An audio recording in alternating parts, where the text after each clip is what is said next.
Hello, the internet, and welcome back to another Trickcal video. And this time, we finally have Pira on the global server. Now, the microphone might be sounding a little bit different, might be sounding a little bit like, Xbox 2005. My other microphone broke, so we are doing what we can. So sorry in advance for that. That's it. Let's talk a little bit about Pira, see what's going on with her, if it's worth pulling for her or not, or for her card, and overall where she is on the current map team meta. Few things before we go into that. For some reference, obviously, level 120, 1.6 million combat power. She is full rank 9 plus 5 on the weapon, which doesn't matter, it's a support character. She has a 10-10-10 skill. We'll talk about the skills in a moment. She is currently journeying to A2. Okay, not enough for the A3. That is way too much, but it's a pretty good A3. And then her board, I got her first and second boards done when it comes to the big nodes, which is defense right here and crit.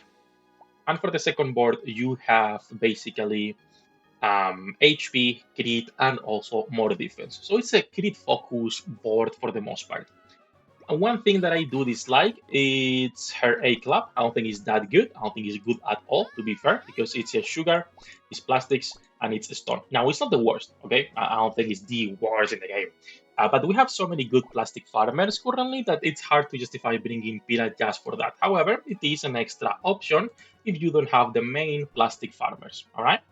That out of the way, let's actually go and talk about her kit and then where she is on the current meta. So, unless you are a mad main, I don't think you are going to be pulling for Pira, unless you are looking for a new backline support character for Elias Frontier. That's like the niche that I can see people pulling for if they don't have Kiarot or they don't have similar characters. For her kit is basically the same as the Korean server, okay? So first man skill breaks a statue and sends debris flying, dealing only physical damage to enemies hit and reducing their attack speed. Obtain a set number of wealth stacks for each enemy hit.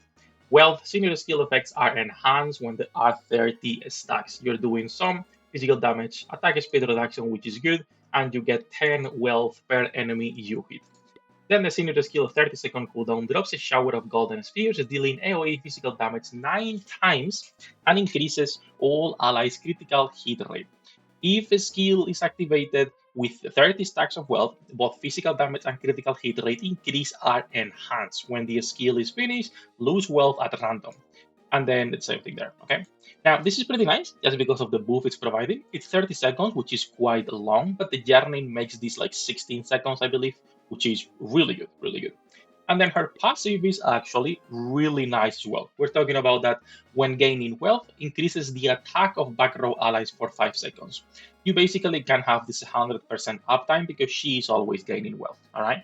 So 19% increase at level 10. If you were to be taking this further, you can go all the way to 23%, and then you can take to 24% at level 15, which is welcome. This is what I said. If you don't have a back row buffer for Elias Frontier, she is a good option if you are missing someone like, let's say, that you don't have Kiarot, right, as a buffer for Elias Frontier, then you can actually grab a copy of Pira for that. Now, obviously want more loops on her journey, but we'll talk about it on a second. And then her normal attack, which is basically the basic one, it gives you 1 stack of wealth and then some basic damage, and the enhanced version, every third attack she loses wealth at random and throws 2 business cards, dealing physical damage and increasing their incoming damage. This is really good. This is a 22% increased damage to any enemy she's hitting every third attack. It's a 6-second duration, which is not the 100% uptime, but depending on the conditions and what items you have, how much attack speed you have on Pira, it might be 100% uptime, which is fantastic. Incoming damage increase is great. This is why she's also going to be great for Elias Frontier and as a normal character for map content. So both her passive and normal attack, really good, really good. And then her journey, okay, we will skip the first one. Obviously, it's just stats for her.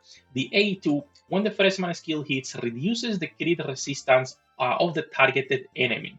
Reduces the senior skill cooldown. Now, the senior skill cooldown reduction, it's permanent. It's like a 12-second reduction, permanent. That's what I said. It was like a 16-second instead of 30. After using her single skill, distributes prizes to 3 allies, healing them and increasing the crit damage of those allies. A really solid kit, and her journey makes it so not only she's doing more damage, but providing more buffs for everyone with the crit damage increase and also healing, which is great. Okay, survivability is always welcome. And she can spam her senior skill a lot more.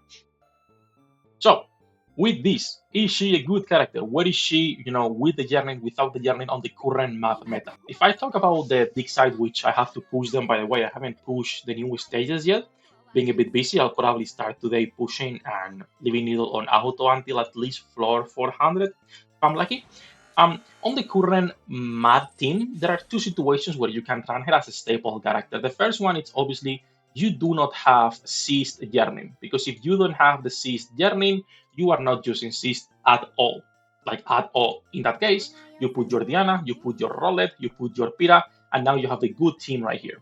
If you have the seized yearning, I've been running her like this, but obviously, this means you have barely any heals, even though you have your Nair to help with sustain and survivability on the front line, and if you have the Pira Yearning, that can help also with the heals. But that is a lot of, you are only doing this if you are above the recommended combat power and when you can clear content easily. Or even for Elias Frontier and for raids, if you are high level enough, this might work. But for most people, you are still running Diana, okay? Now, the biggest problem is that she does buff with her passive backline here, but there is not that many back row characters for math specifically, because you can run, let's say you are not running Pira, or sorry, Rolet. You have your Pira, and then you have two more spots. It's either Belita, Mayo, or Rolet. Mayo and Belita, or sorry, Belita is more copied than anything. Mayo can actually see some usage there, so it could be, and your Rolet could also be an option if you do not have, like I said, the seized yearning. So I think for mad players, it's opening up a lot of team compositions that it's nice. I do like her passive, I do like her basic attack, and the increased damage taken for enemies, I think, is strong. If you have the seized yearning, however, it's a little bit harder to put in there. For 9 mana postal content, it is a really good one for map mains. If you are not a map main, however, what I would recommend instead is that you pull a copy of the card, because the card is quite good. So, well, quite good. It's decent. I don't, it's not the Dragon Light Sword type of card. This is a card that has HP and defense, which means it's going to be on your support and tanks for the most part. And when the combat starts, increases the attack speed of all allies in the same row as the period by 16%, and this does not stack. Now, on the same apostle, you can put this on 2 apostles in the front line, right? Let's say you have 3 characters, you put it in 2. All 3 characters are getting like 32% increase attack speed, right? Which is really good. And I don't know how much this is at 5 stars. I think Timmy is at about 48%, something like that. The attack speed does increase with each 2. I would not go for dupes. It's kind of expensive for a card like this, but it is a pretty solid card at a 25 cost. Now, this card has even more value if you actually put it on Pira because of the passive. And that's actually what makes Pira such a good character, similar to Kiarot, for example, for raids. Because her card right here, it's improving her enhanced attack. Every third attack, she loses wealth at random and throws four business cards instead of 2, right? So that's the same thing. But the incoming damage is double now. Instead of being a 22%, it's a 44% for 6 seconds, which is fantastic. And then you're only reducing up to 5 on the wealth and then the damage. But this 44%, it's huge for Elias Frontier. For some reference, we were doing earlier some tests on both tower, on normal dimensional class, and on Elias Frontier, running her. I was running Shion, and I was running also either Pira or Kiarot with their items. And for the most part, it was basically better if you want more damage to run Pira with her item than running Kiarot with her item, both with these 2 items right here, right? And higher damage output was actually Pira.